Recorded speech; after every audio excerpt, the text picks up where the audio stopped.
Olá para você que me acompanha aqui no canal Meu Tio Cinéfilo, seja muito bem-vindo, muito bem-vinda a mais um conteúdo especial, uma série especial de vídeos que a gente está promovendo aqui no canal, em função de uma lista.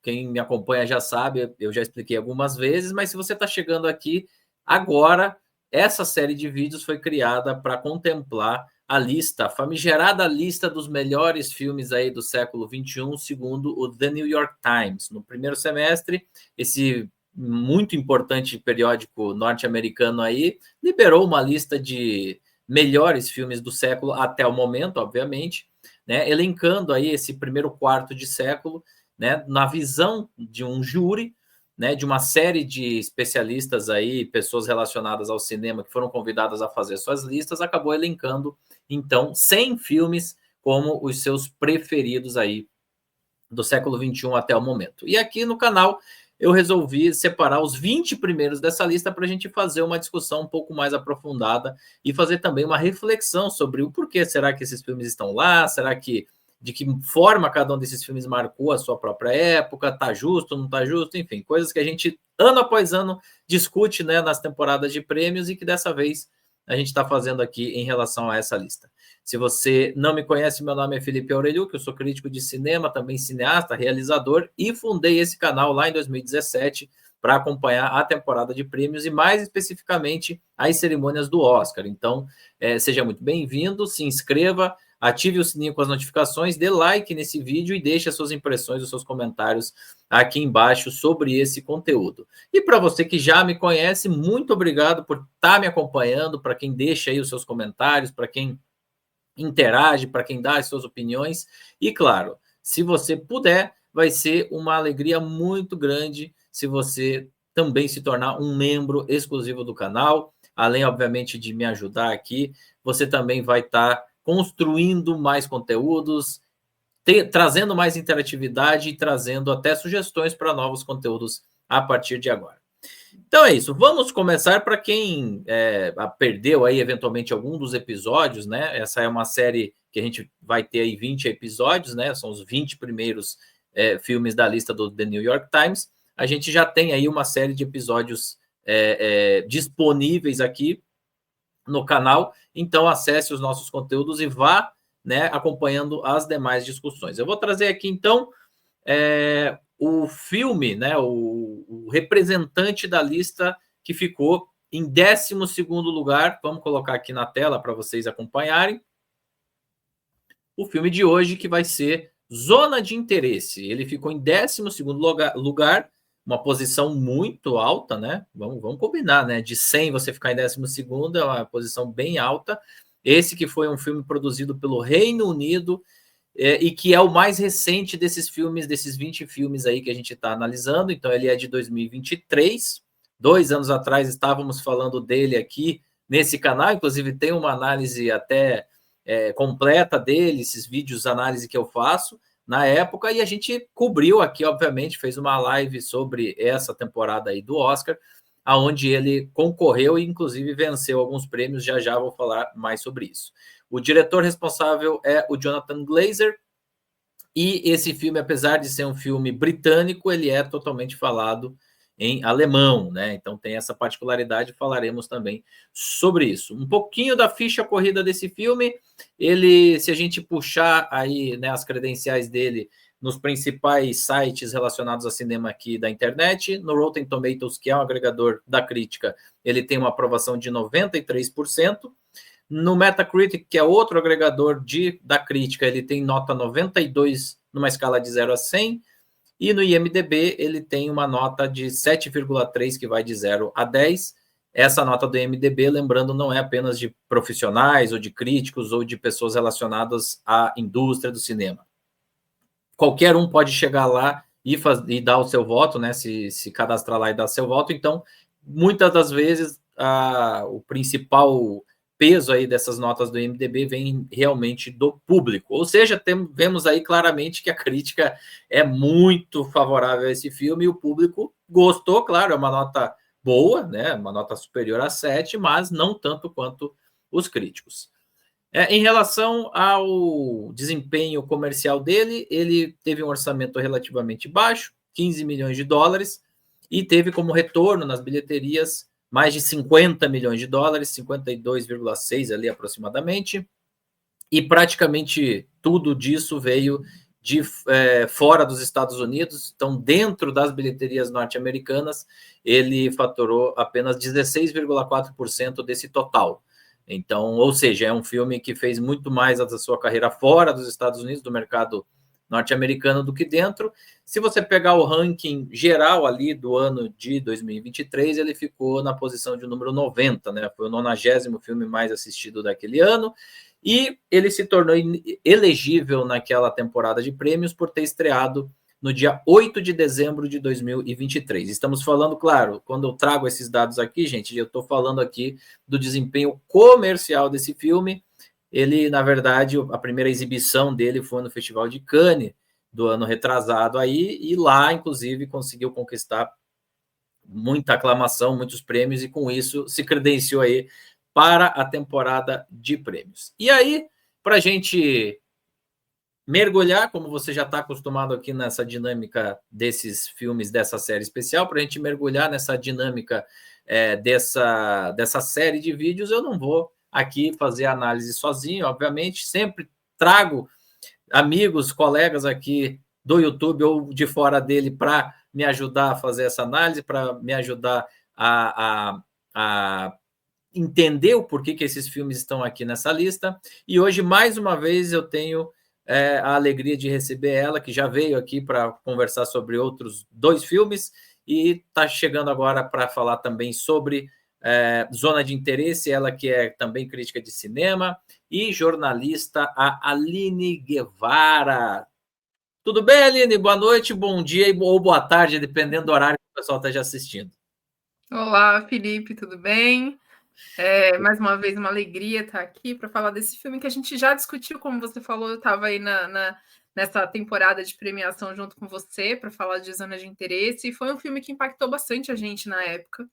É até legal a gente poder revisitar ele, porque às vezes, durante a temporada de premiações, a gente tem um tempo curto para falar, né? E eu gostei de poder rever o filme e voltar aqui para conversar com ele, sobre ele com você, que eu sei que gosta bastante também. A gente já adiantando um pouquinho. Com certeza, com certeza. Então, Aline, a primeira coisa que eu vou abordar é justamente esse viés. Ele, por ser o mais recente, né, de todos esses 20 aqui, né, ele é até mais difícil. Normalmente, esses filmes que estão mais próximos da nossa memória, às vezes a gente fica na dúvida na hora de botar, fazer uma lista, pô, mas será que ele realmente é tão bom? Será que o tempo vai mostrar que ele realmente é tão bom? E eu sei que você reviu agora, recentemente, a gente tinha assistido há 2 anos atrás, inclusive assistimos juntos na Mostra de São Estivemos Paulo, juntas. numa sessão até bem específica. Daqui a pouco a gente fala um pouco mais sobre isso, mas a sua percepção, primeira pergunta, a sua percepção mudou de alguma forma em relação à sua primeira exibição? E se mudou, foi para melhor ou para pior? Eu não sei se eu sei responder isso de uma forma muito clara.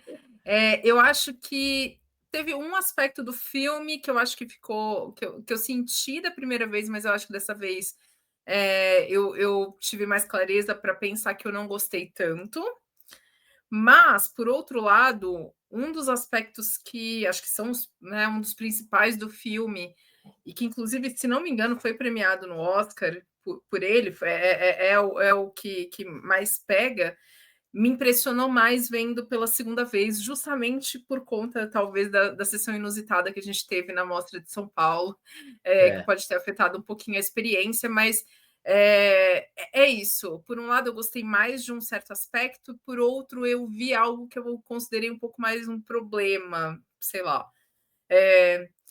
Num geral, eu termino o filme, essa revisita, assim, gostando muito de Zona de Interesse. Mas eu acho que a gente pode discutir no final a colocação dele aqui nessa posição da lista do New York Times. Perfeito. Para vocês entenderem, gente, né? Eu falei aqui da nossa sessão na Mostra de São Paulo. Essa sessão aconteceu na Cinemateca Brasileira, e foi, para quem é de São Paulo, para quem já veio para Cinematecas, vai saber o que eu estou falando aqui, existe um ambiente ao ar livre, onde são feitas as sessões mais concorridas, ou parte das sessões mais concorridas.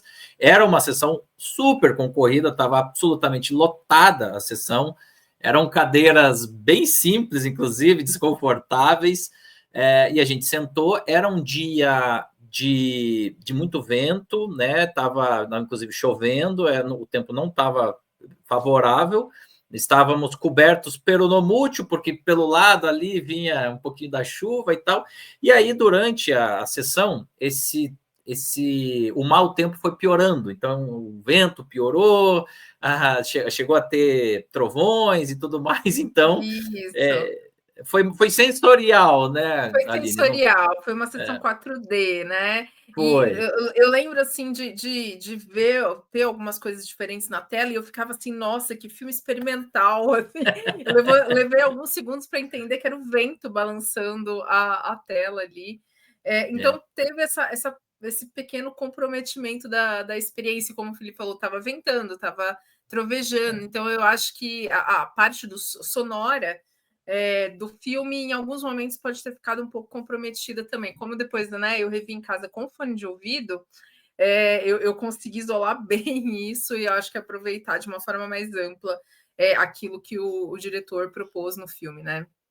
Mas É, Aline, e acho que a primeira coisa que a gente pode definir desse filme é que ele foi feito para incomodar mesmo, né?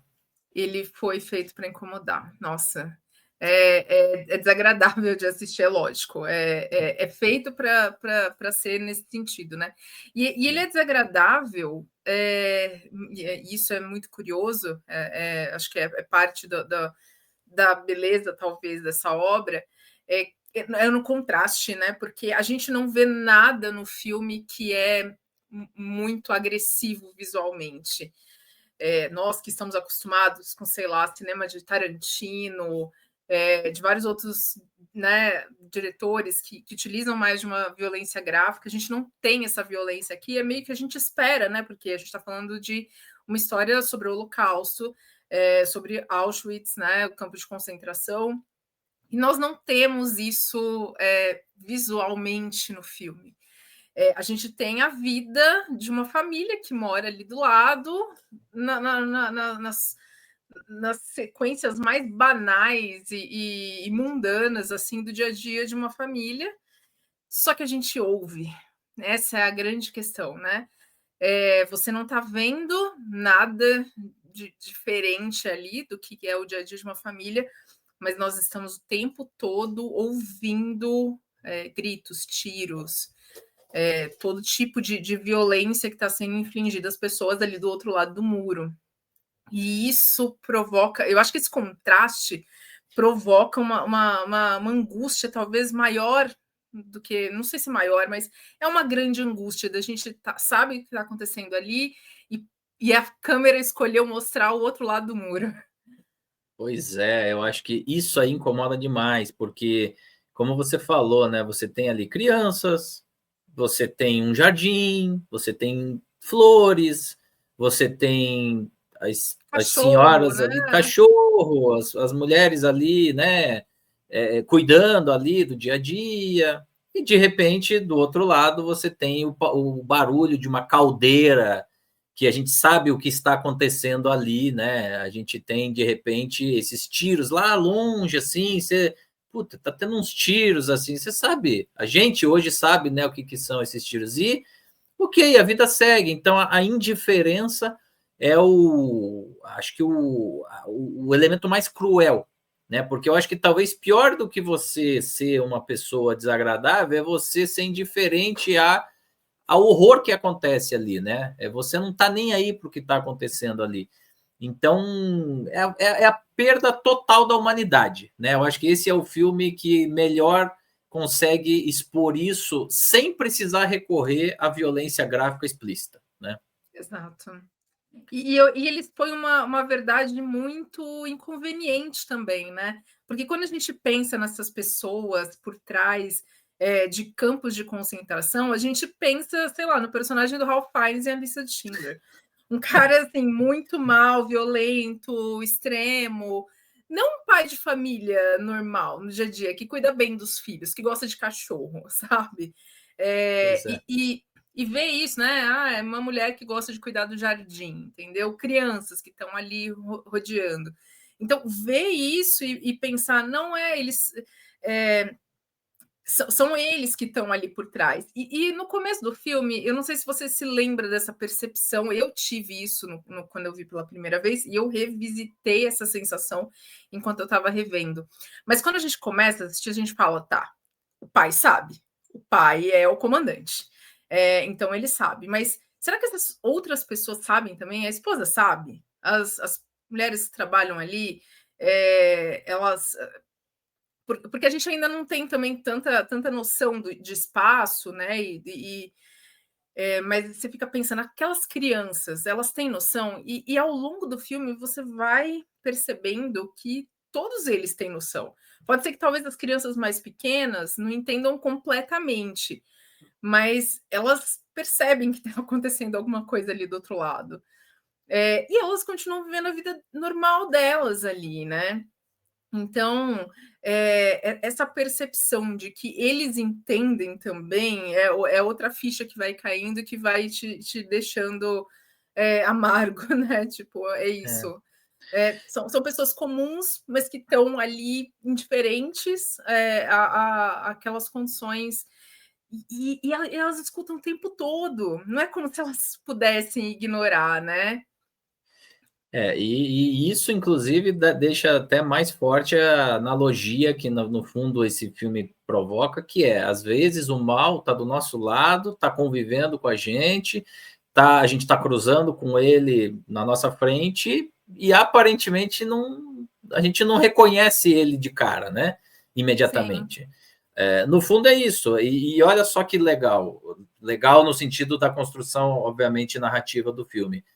Você coloca essa casa, essa família, essas pessoas no muro a muro, eles estão colados no campo de concentração. Então não é que eles assim estão lá longe e são alienados e não sabem de nada. Não, Sim, sim. tá tudo ali do lado. Então assim, o mal pode estar ao nosso lado, mais perto do que a gente imagina, e não se manifestar da forma mais óbvia, né? Que a gente poderia imaginar, né? Mais confortável da gente aceitar, né? Ah, é isso. Pessoas más agem dessa forma. Calma aí, mas pessoas más gostam de cachorro, são, sei lá, bons pais de família, tratam bem os colegas de trabalho. É isso, né? Bota a gente numa situação um pouco de confusão, né? De identificação realmente do que poderia ser esse mal. Então é isso. É basicamente um filme para gerar desconforto. Você está com uma companhia aí, né, Eu ali, estou né? com uma Hoje. companheira. Sim, sim. É Eles bom que gostam de ela participa. aparecer. Eles gostam. Ela sabe, a minha eu tenho uma aqui também que quando de vez em quando eu tenho que deixar fechada ali, senão ela entra aqui também, não tem jeito. Mas de todas essas cenas, Aline, e esse é um filme eu que depois queria abordar contigo os delírios, mas antes da gente ir para esses, entre aspas, delírios, que são umas cenas assim um pouco mais experimentais do ponto de vista visual e até sonoro, tem muitas cenas de cotidiano que acabam marcando, né? Tem alguma que te chocou mais, assim, justamente por essa indiferença? Tem alguma coisa que ficou mais marcante para você? Porque eu tenho uma, ou enfim, tem várias, né? Mas assim, tem uma específica do dia a dia que acho que me desperta mais atenção, que é quando o casal tá discutindo ali num pierzinho, né? Eles estão do lado. Ainda tem isso, tem um rio, então é uma coisa meio idílica, por um lado, Isso, né? exato. Eles estão no campo, né? A vida que sempre sonharam. Exato, exato. E aí eles estão discutindo futilidades do tipo, será que eu acompanho o meu marido ou não? Ele pode ser promovido, ele tá ali na escala do Height, podendo ser promovido e assim, eu acho que ali para mim pega mais do que a cena das cinzas, que é onde as crianças estão. Por quê? Porque ali são dois adultos, porra. Os adultos, eles já são adultos, eles já deveriam ter essa consciência muito maior do que as crianças, os jovens. E é isso, e ele está discutindo coisas comuns, né, de qualquer pessoa que quer evoluir numa carreira profissional com a esposa, e eles em nenhum momento estão preocupados com nada, a não ser assim, estamos aí e vamos embora. Então, aquela cena eu acho que me chocou bastante, das não líricas, tá? Das cenas, vamos dizer assim, do dia a dia do cotidiano. Tem alguma que te marca também? Então, eu acho que essa também me pegou. Você falou bem, quando a gente está ali com as crianças, você pode entender que eles não vão ficar falando na frente dos jovens, né, para protegê-los, para, né, afastá-los de certa forma. Mas eu acho que uma coisa que me pegou, principalmente nessa revisita, foi ver que, apesar da gente estar falando aqui da indiferença, essa indiferença não é uma indiferença que cabe para todos.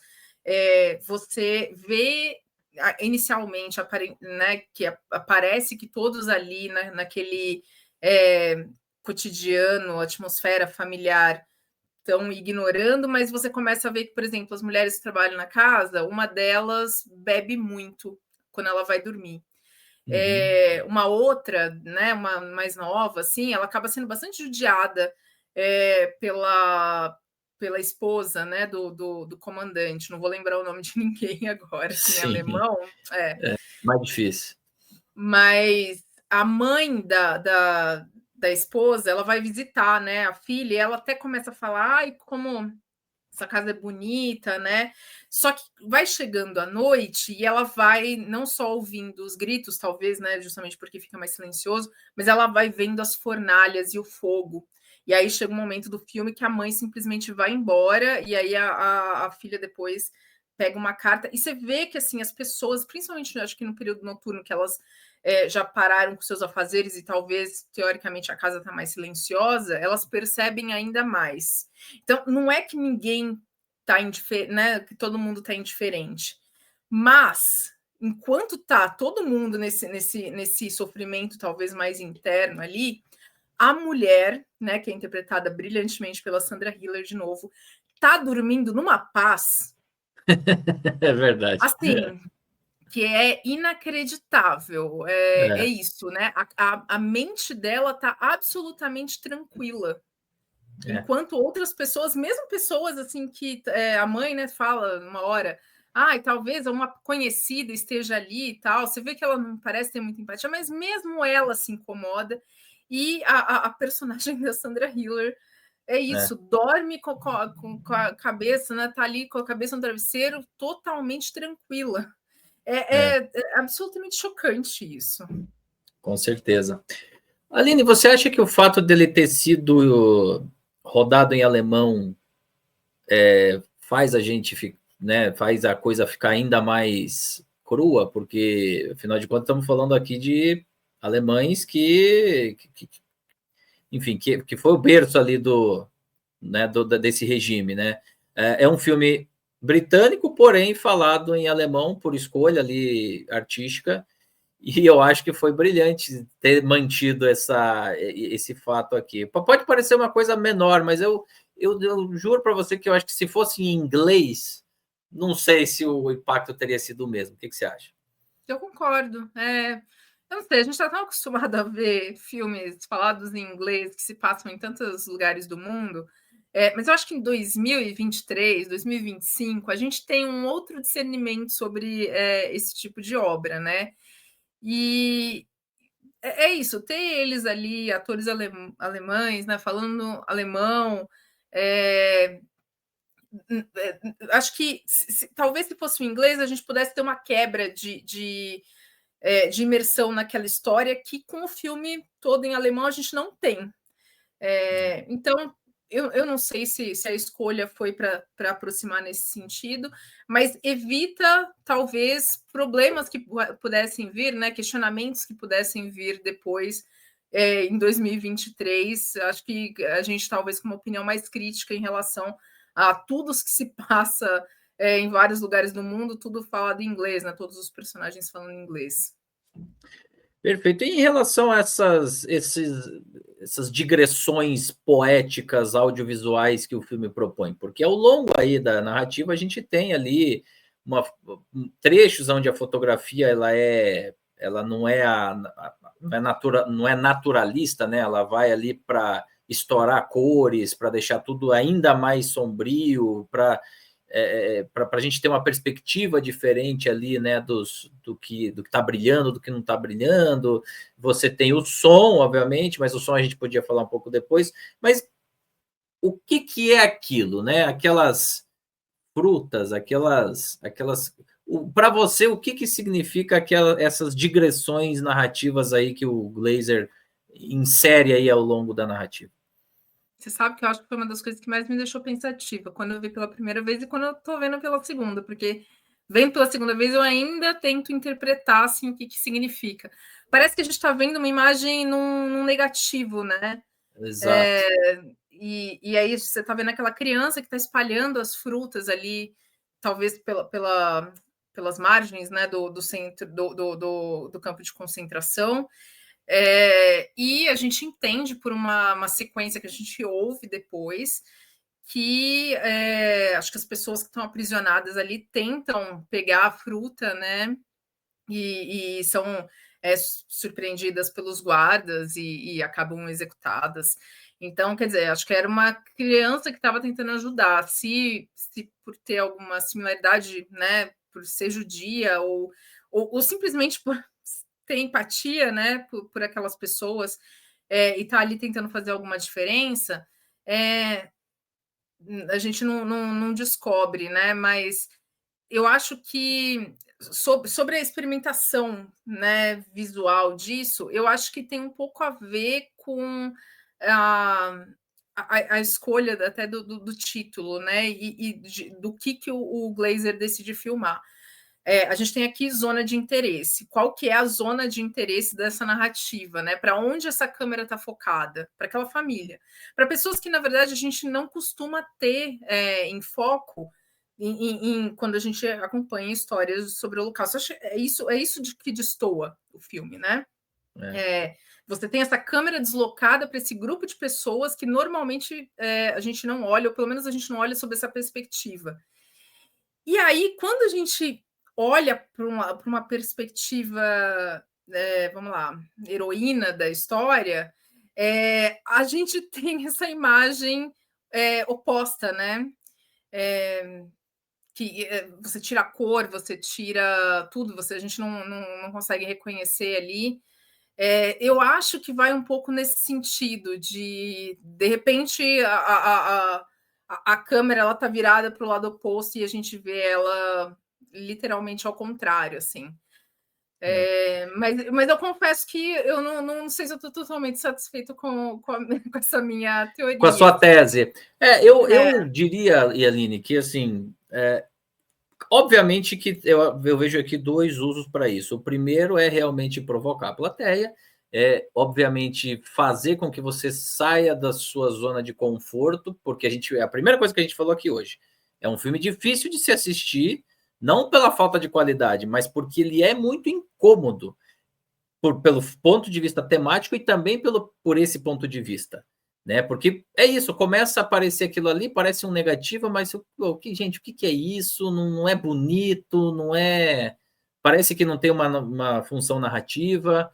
E se você for lembrar do final do filme, né? Aqueles enquadramentos, o nosso personagem ali meio que sumindo e tendo as escolhas que ele tem sem muito explicar, para mim tudo que veio antes ali para te provocar é, no fundo, uma ferramenta que o Glazer usou para mostrar como, no fundo, talvez a humanidade, os seres humanos, enfim, eles são realmente disfuncionais. Eles têm, na verdade, ninguém é bom o tempo todo. Então, o filme não vai ser bom o tempo todo, não vai ter imagens bonitas o tempo todo. De vez em quando a gente vai ver umas coisas esquisitas, de vez em quando a gente vai ver vai escutar coisas que a gente não deveria escutar, e mais para frente ainda a gente tem ali as imagens reais, né, décadas mais tarde, que que eu acho que é tão chocante quanto, porque você tem ali elementos reais, né?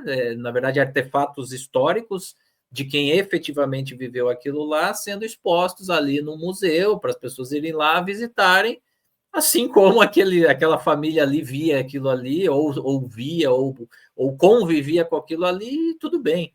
Então, assim, é As também pessoas uma... estão as pessoas estão lá limpando, né, porque elas têm que, obviamente, elas estão mantendo ali o museu, né, e Exato. para elas é banal aquilo, você está limpando um vidro que tem um monte de sapatinhos de pessoas ali, mas É. para ela é o dia a dia, ela está lá limpando o vidro, ela tem que limpar o outro, ela vai terminar o turno dela e ir embora, e no dia seguinte ela vai fazer isso de novo, e aquilo não afeta elas da maneira como nos afeta. Né? Porque quando a gente está assistindo isso, ver aquilo é uma dor imensa, né? Mas para elas, né, as pessoas da limpeza que estão ali vendo todos os dias, é Pois é. normal, não é nada. Pois é. Ou seja, aí que tá o bacana da coisa, que mesmo quando a gente transporta isso para os dias atuais, o choque continua, Sim. né? Então, assim, claro, eu também não sei, nunca conversei com o Glazer para saber exatamente qual foi o rolê dele ter escolhido ali, mas eu acho que é realmente uma forma de reforçar essa falta de lógica, às vezes, que o comportamento humano tem, né? Eu acho que vai um pouco por aí. E vamos falar do som. Cara, o som é realmente um capítulo à parte. Eu acho que poucas vezes eu fiquei tão feliz de um filme ter vencido o Oscar de melhor som, sem ser aquele som simplesmente trabalhoso, né? Porque você fazer um som de um filme de guerra ou fazer um som de É, um filme como O Senhor dos Anéis é muito trabalhoso, é difícil, são muitas tracks, são muitos elementos, são efeitos sonoros. Então, realmente é um trabalho muito difícil. Nesse caso, não é só difícil, é uma criação, é um conceito muito único, né, Aline? E exato. é brilhante, né? É brilhante. Eu acho que foi o prêmio daquele ano que eu mais vibrei. Foi É, o Oscar de melhor som para Zona de Interesse. Acho que ele ganhou é. 2 prêmios, né, no Oscar, que foi o de melhor som e filme internacional. 2 prêmios super merecidíssimos, e como você falou, é isso. Não é só, né, como se fosse só, né? Mas não é o trabalho de som por si, mas é um conceito por trás que torna o filme lógico em si. Ele só existe por conta do trabalho de som. Se não fosse isso, ia ser um filme completamente diferente. Então, assim, muito do impacto que a gente está falando, muito do desconforto, muito das nossas percepções sobre o filme, vem desse trabalho de som, sem dúvida alguma. Inclusive, gente, para você aí que eventualmente ainda não tenha assistido esse filme, busque assistir com um equipamento bom de som, né? Porque isso Exato. vai mudar muito a sua percepção sensorial do filme. Quando a gente fala tantas vezes, né, Aline, que o cinema ele é a imersão, a experiência da sala, tem muito a ver com isso também. Você vai mudar muito você assistir, sei lá, dentro do metrô, com os barulhos em volta do dia a dia, e assistir totalmente imerso num sistema bom de som, né? Já pensou a pessoa que assistiu esse filme, sei lá, em casa, com um monte de gente em casa, com barulho, não sei o que lá, e a pessoa que assistiu no cinema, a pessoa que assistiu em casa pode olhar esse filme e falar assim: ai, filme meia boca, sabe? Não, por que deram o filme? Às vezes nem estava ouvindo direito as coisas, É, sabe? exato. E aí, quando você tem realmente essa experiência completa, aí é que o negócio muda de figura. Concordo super com você. Eu sou muito defensora de assistir filmes no cinema. Assim, tudo que eu posso assistir no cinema, eu assisto. Com certeza, concordo também.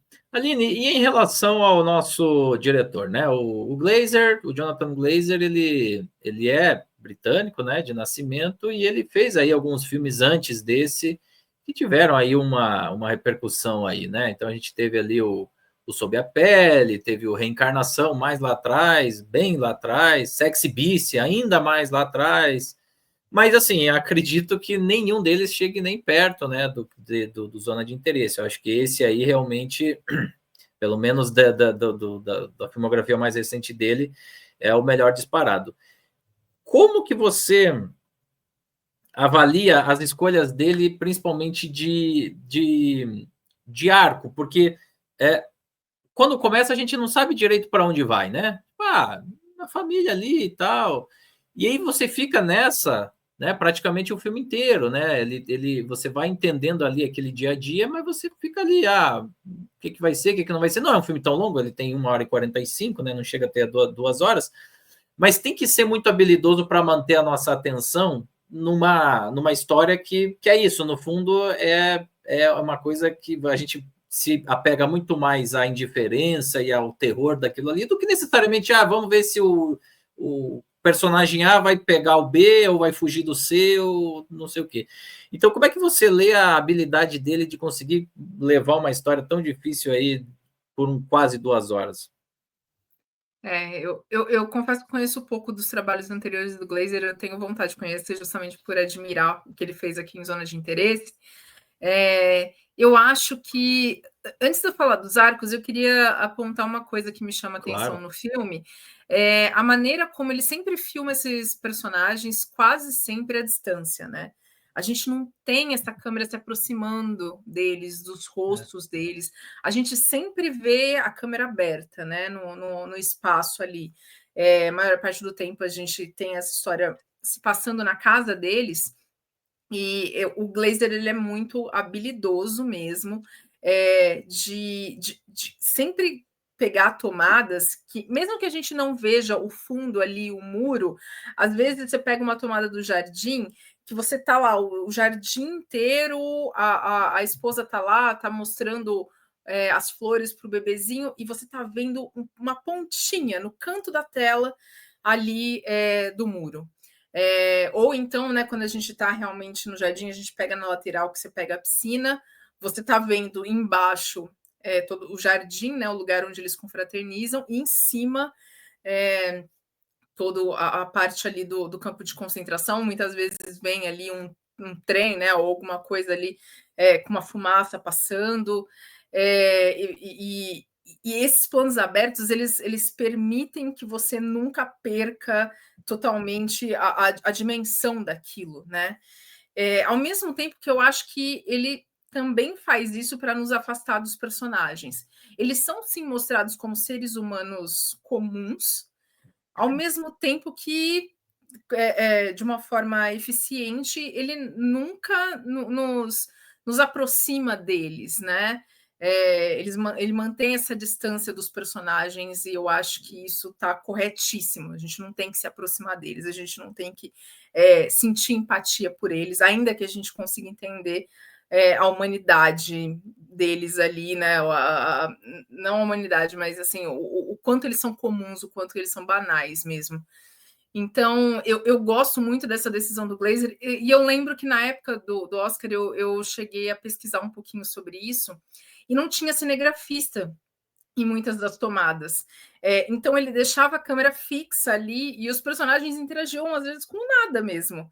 Né? Eu imagino que deve ter sido uma experiência muito única para os atores que normalmente não filmam dessa maneira. Sempre tem alguém ali do outro lado, e muito solitária. E eu acho que deve ter ajudado, inclusive, na composição dos personagens.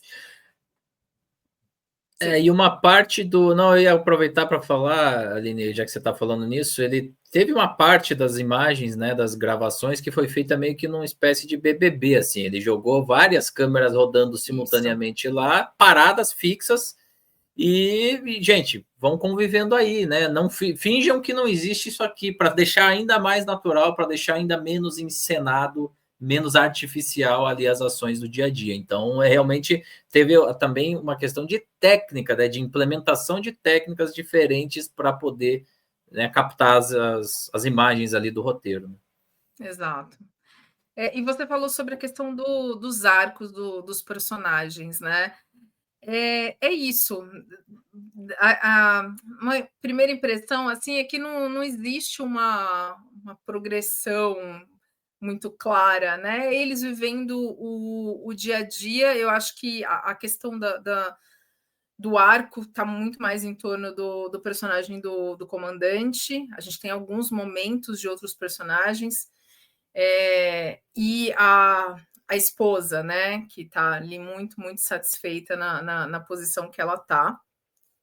Eu sinto, e foi o que eu falei sobre perceber uma coisa que me incomodou agora, acho que na segunda vez, é que lá ali na parte final do filme, no terço final, né, na meia hora, 20 minutos finais, quando o personagem do comandante ele sai da casa e ele é afastado, né? Ele vai assumir uma outra posição na cidade e deixa a família. Eu acho que é um momento que o filme, para mim, perdeu um pouco o trilho, sabe? Eu acho que Uhum. uma vez que a gente estava afastado daquele cenário, as ações mundanas dele, de uma reunião de trabalho, né, dormir no quarto dele sozinho, para mim, perderam um pouco do impacto. É lógico, o filme retoma isso no final, porque, como você falou, tem um final assustadoramente impactante, assim, e tá em torno desse personagem e da reação dele. Mas eu acho que revendo essa parte, eu acho que se prolonga demais. Mas foi a minha percepção nesse retorno. Mas é isso, depois do final, você fica tão chocado com o que ele faz ali, que a sua impressão do filme, eu acho que pode você deixa de lado qualquer tipo de né, Com certeza. consideração que não era tão irretocável assim. Não, com certeza, concordo totalmente. Sabe uma coisa que eu acho que eu percebi melhor da primeira vez? Porque eu acho que esse final pode ser muito interpretativo também. A gente pode falar do final? Podemos? Não, já passou já, tem 2 temporadas já. Vamos embora. É porque eu lembrava da cena dele descendo a escada e entrando Isso, na escuridão, né? E aí ele começa a passar mal. isso. Passa mal ali e tal. Você não sabe, né, se ele bebeu muito. E É, aí ele pega e ele olha para trás, onde está a câmera. E aí que a gente tem, né, aquele momento que você olha e aí aparece o campo de concentração, mas antes dele aparecer, tem um buraquinho de luz que ele está olhando.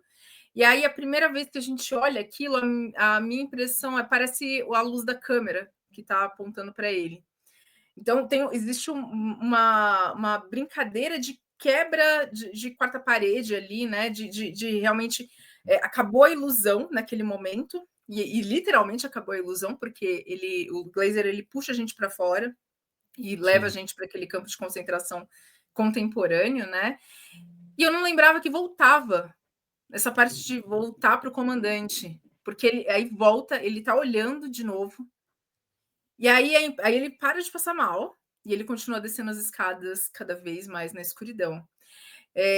E eu não tinha tido essa percepção da primeira vez, mas eu acho que agora ficou em mim, dá a impressão que ele olhou o futuro. E ele voltou vendo as consequências de tudo, absolutamente indiferente, seguindo seu caminho por dentro da escuridão. Então, assim, tipo, o final é muito arrepiante. Porra, agora que você tá reproduzindo em palavras, eu lembrei, porra, arrepiei agora, só de lembrar essa cena, porque foi uma coisa, já foi arrepiante da primeira vez, e aí depois revendo, e você descrevendo, continua sendo. Ele muda a postura quando ele volta, porque é isso, ele tá passando mal, tá, e aí quando ele volta, ele parece que tá firme, bota o cap dele e, né, desce imponente, assim. Então, É, é parabéns, isso, Jonathan Glazer, é é isso, isso. entendeu? Eu acho Parabéns, que parabéns. é esse impacto, assim, que o filme deixa na gente, né, depois da gente ser massacrado 1h40 aí, Exato. com essas pessoas absolutamente de ondas e absolutamente normais, comuns. Exatamente, exatamente. Vamos relembrar um pouquinho da campanha, né, do desempenho dele, desse filme lá na temporada de prêmios onde ele concorreu. Então foi Oscar 2023, na verdade a cerimônia foi 24, né? 23 é o ano ali de elegibilidade, então ele estava ali indicado em 5 categorias, ele venceu em 2 das 5, então ele venceu o melhor filme internacional, representando ali o Reino Unido, ainda que seja falado em alemão, né? Mas ele representava aí o Reino Unido, e venceu também melhor som, já falamos aqui anteriormente aí da categoria melhor som, venceu inclusive outros filmes bem barulhentos, Oppenheimer, Missão Impossível, enfim, outros filmes aí que são realmente trabalhosos para a parte de som. E além disso, ele estava indicado em outras 3 categorias aí super nobres do prêmio, né? Melhor filme do ano, melhor direção para o Jonathan Glazer, e aqui é bom a gente, inclusive, lembrar sempre que, ao contrário de melhor filme, melhor direção, não são 10 indicados, então ele conseguiu realmente um lugar muito privilegiado aí nesse ano. Ele estava ao lado ali da Justine Trier por Anatomia de uma Queda, Martin Scorsese por Assassinos da Lua das Flores, Yorgos Lanthimos por Pobres Criaturas e o Christopher Nolan, que foi quem venceu aí na categoria por Oppenheimer, o Oppenheimer que ganhou o melhor filme também nesse ano. E no caso de melhor roteiro adaptado, também o Glazer estava indicado, mas aí nesse caso ele não competiu com o Oppenheimer, ele na verdade perdeu aí, aliás, desculpa, ele competiu sim com o Oppenheimer, mas ele perdeu para a ficção americana. Além desses 3, ainda tinha Pobres Criaturas e Barbie como os indicados aí a melhor roteiro adaptado desse Oscar. E parece que foi ontem, né, Aline, que vivemos essas discussões ali, né, cara? Quando você começa a ver esse tanto de filme bom que tinha indicado nesse ano, inclusive Zona de Interesse, e você lembra que foi o Oppenheimer que ganhou, né?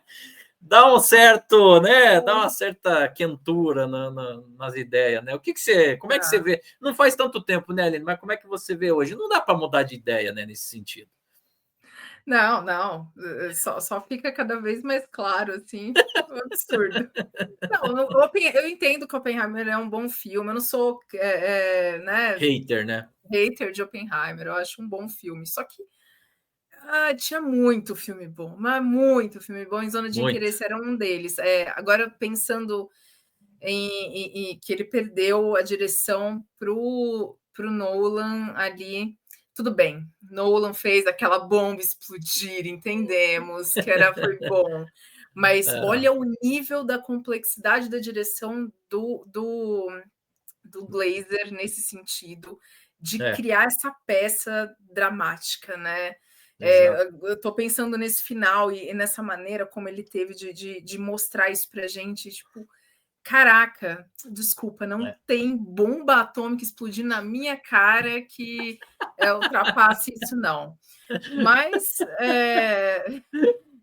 quem sabe o Glazer vem aí com outras obras no futuro para mostrar todo o potencial dele e a gente é agraciado com isso, né? Com sei lá, um prêmio que a gente o Oscar tem um pouco disso, né? De futuramente premiar diretores, autores, artistas por obras anteriores, que a gente pensa assim, nossa, mas ele era para ter sido premiado pela outra obra, não por essa. Exato, isso acontece. Na verdade, assim, a foto que eu acabei de mostrar aí é o Glazer, ele foi lá para receber melhor filme internacional. Claro que ele não tem o dele, o Oscar de filme internacional é do país. Do país. Então, no caso, o Reino Unido, né? Desculpa, eu ia Reino falar Unido, Alemanha. Não, nesse caso foi Reino Unido, que inclusive foi o único prêmio do Reino Unido, até porque ele fica inelegível, né? O Reino Unido ele não pode normalmente inscrever os filmes, porque mais de 90% dos filmes são em inglês, né? Em língua inglesa. E isso está contra as regras. Mas enfim, ele subiu lá, inclusive o discurso de agradecimento dele falava na época do início da guerra entre Israel e o Hamas, que estava começando a explodir ali. E ele foi um dos discursos mais políticos daquela noite, disparadamente. Sim. Glazer, que é judeu, né? Pois é, exatamente. E fez esse discurso muito contundente, depois até repercutiu na mídia e tudo mais.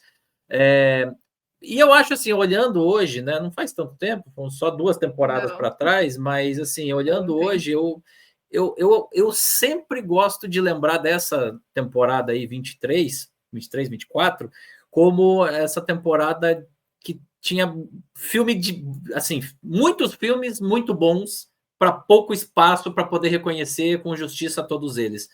Isso é verdade. Aqui não é o assunto desse filme, mas Assassino da Lua das Flores não ganhou nada, absolutamente. É um Olha, filmaço isso também. dói meu coração até É, hoje. pois é. Assim, o Zona de Interesse, pelo menos, foi reconhecido. A Anatomia de uma Queda, que era daquele ano, também foi reconhecido. Com Então, roteiro, né? E foi a Justine que foi lá receber, foi muito legal. exatamente. Então, assim, teve coisas muito legais nesse ano ali de reconhecer esses filmes. E para mim, o filme internacional, nesse caso, eu acho que era meio óbvio que ele ia ganhar. Ele estava indicado para melhor filme também. Enfim, é quase que uma tradição, né? O filme que está indicado para filme internacional acaba ganhando filme internacional. Mas tinha Anatomia de uma Queda que também estava disputando as duas, né? Não, não. Não? A França naquele ano não indicou, não mandou o filme Anatomia de Ai, uma Queda. é verdade. Olha que louca. O segundo filme mais forte ali era o Sociedade da Neve, da Espanha. É verdade, é verdade. Tinha. E aí você tinha o Capitano da Itália, você tinha a Sala dos Professores, se não me engano, da Da Alemanha, Alemanha. e o Perfect Days do Japão. Perfect Days, eu esqueci o nome do título aqui em português. Mas É Dias Perfeitos mesmo. Dias Perfeitos, exatamente, Dias É, Perfeitos, que também é um filmaço. Formiga, na época da filmaço. transmissão, falou que era o preferido dele de Mas, todos. mas olha, é um filmaço. É um É filmaço. verdade. É verdade. Então, seriam talvez os dois mais fortes, vai. O Sociedade da Neve era o mais popular por causa da Era mais Netflix, né? popular, né? Não, e É. atingiu realmente um público grande. Mas é o que você falou, assim, num ano que Assassinos da Lua das Flores saiu sem nada, ver o Zona de Interesse reconhecido com 2 prêmios importantes, que foi justíssima a vitória dele, É, é. foi um alento, assim. Então, de fato, foi um grande ano pro Oscar, reconhecendo esse grande filme. Sim, sim, concordo contigo. Então, assim, Aline, para a gente arredondar, né? Ficamos aí já há mais de quase uma hora aí chegando na nossa discussão desse filme especificamente.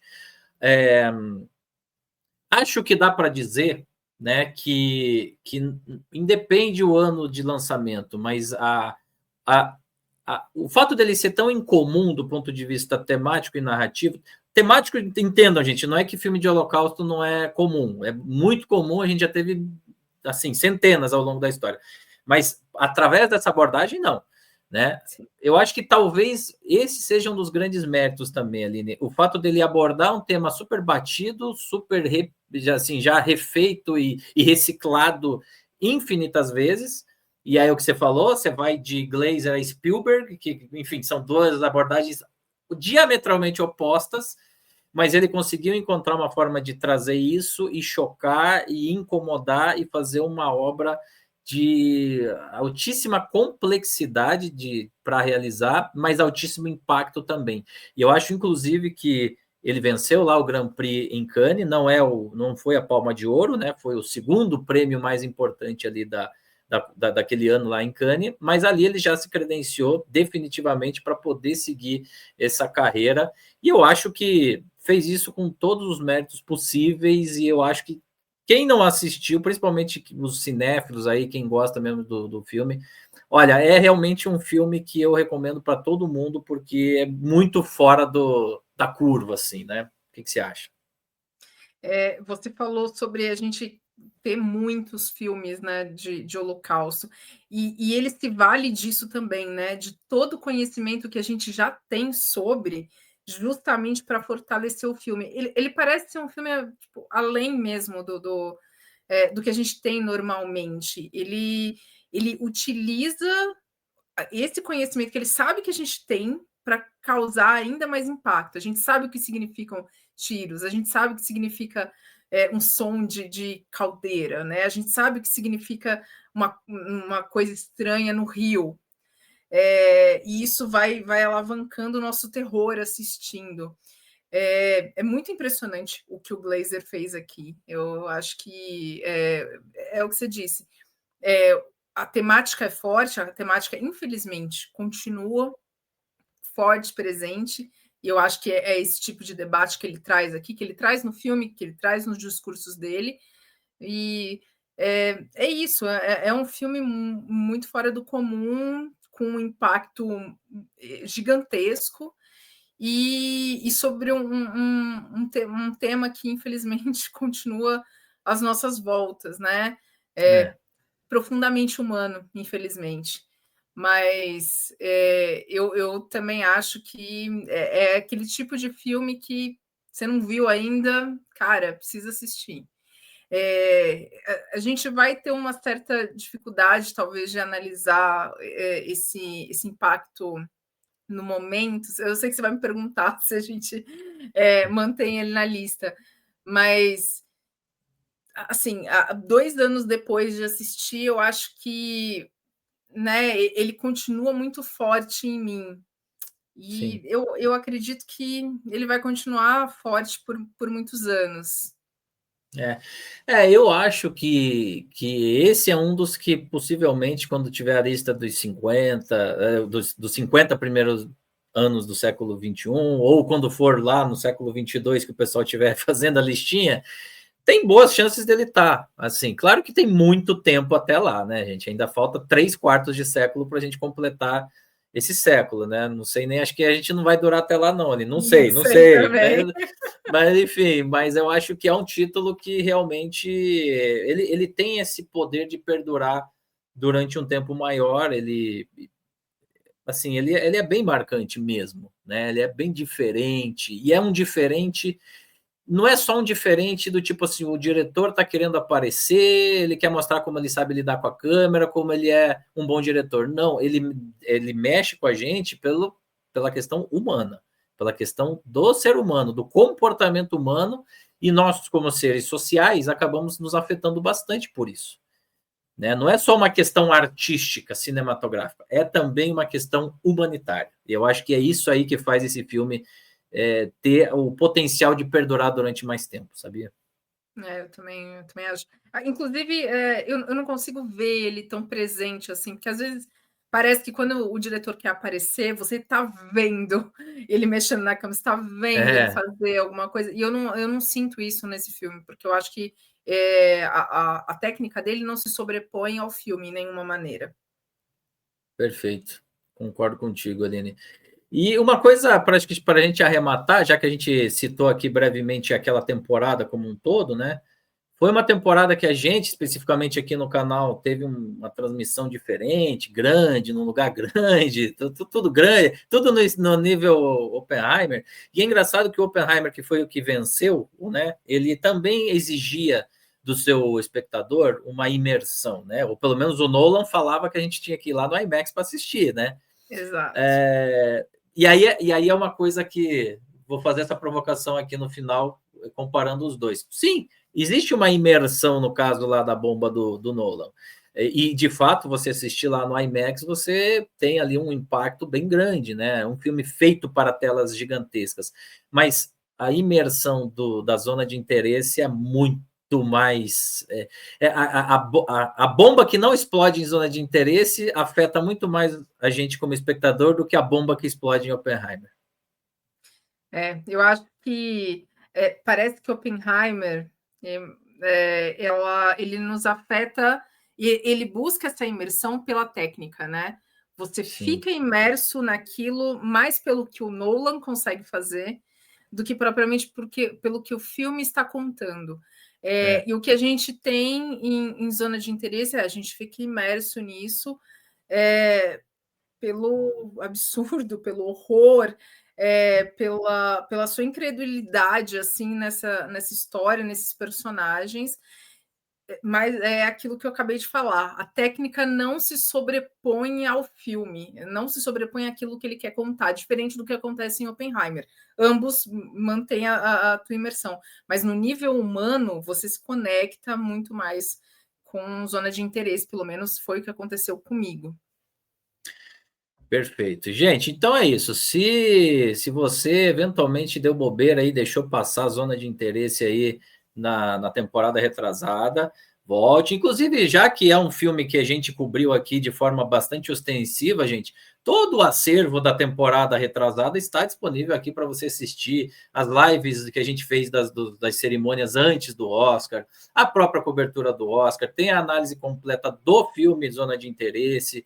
Enfim, tem material vasto aqui no canal já para você relembrar, pegar nesses insights.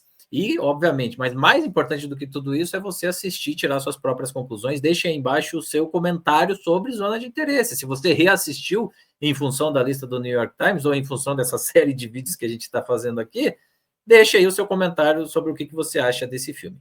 Aline, antes da gente se despedir do pessoal, aproveite para também comentar um pouquinho aí sobre você, sobre o seu trabalho, como é que o pessoal pode te encontrar aí nas redes sociais e saber um pouquinho mais aí das coberturas, das reportagens que você faz aí sobre cinema. Bom, é isso, eu sou jornalista e antes de ser jornalista, acho que eu sou cinéfila e, né, eu acabo sempre usando os meus espaços nas redes sociais, na internet, para falar sobre cinema. Eu acho que mais fácil para me encontrar falando sobre cinema é mesmo no meu Instagram, que é a minha rede que eu acabo abastecendo com mais frequência. Então, me acompanhem no Instagram, sei lá, arroba Guevara Aline. Vocês procurarem Aline Guevara, vocês vão me encontrar. Aliás, em todos os lugares, Blue Sky, Peliplá, eu também estou começando a escrever alguns textos por lá. Letterboxd, eu logo os filmes, todos os filmes que eu assisto, inclusive, né, Zona de Interesse, tá lá com as notas. Tento abastecer um pouco mais com textos também, mas notas dos filmes que eu assisto já dá para ter uma noção se eu estou gostando, se eu não estou gostando e o que eu estou vendo. Então é isso, me acompanhem nas redes sociais, que vocês vão ver aí conteúdo sobre cinema, porque a gente não consegue parar de falar sobre, né? Jamais. Jamais, jamais. Aline, obrigado por ter topado participar dessa maratona aí mais uma vez. Tudo bem que é uma maratona light. Quando é época de Oscar mesmo, a gente assiste 60 filmes em 45 dias, né? Então tá até light ver esses aqui. Tá tranquilo, tá tranquilo. Gente, para você que me acompanha aqui, fique ligado. O próximo filme da lista é esse daqui, ó. Vamos colocar aqui na tela para a gente relembrar. É esse daí, olha só. O 11º, né, colocado da lista foi Mad Max Estrada da Fúria, e é o próximo filme que a gente vai conversar aqui no canal. Filme dirigido pelo George Miller, filme norte-americano lançado aí em 2015, portanto já tem 10 anos aí que Mad Max Estrada da Fúria esteve aí nos cinemas e na época causou um rebuliço. Falaremos sobre Mad Max Estrada da Fúria, então, no próximo episódio daqui. Mad Max é engraçado, eu lembro muito claramente do frisson Mad Max Estrada da Fúria na época, e já foram 10 anos que isso aconteceu. Já tivemos sequência e tudo. Exatamente. Sequência que não é nem de perto tão boa eu quanto... gosto bastante. Você gosta? Não, eu gosto bastante de Furiosa. Que legal, que legal. Bom, enfim, é um assunto para a gente debater, então, no próximo episódio. Para você que está aqui me acompanhando, fique ligado e assista, então, o próximo episódio. Então é isso, gente. Muito obrigado por mais esse episódio aqui da série dos melhores filmes do século XXI pelo New York Times. Deixe o seu comentário, deixe o seu joinha, compartilhe o vídeo, se inscreva no canal, ative as notificações do sininho.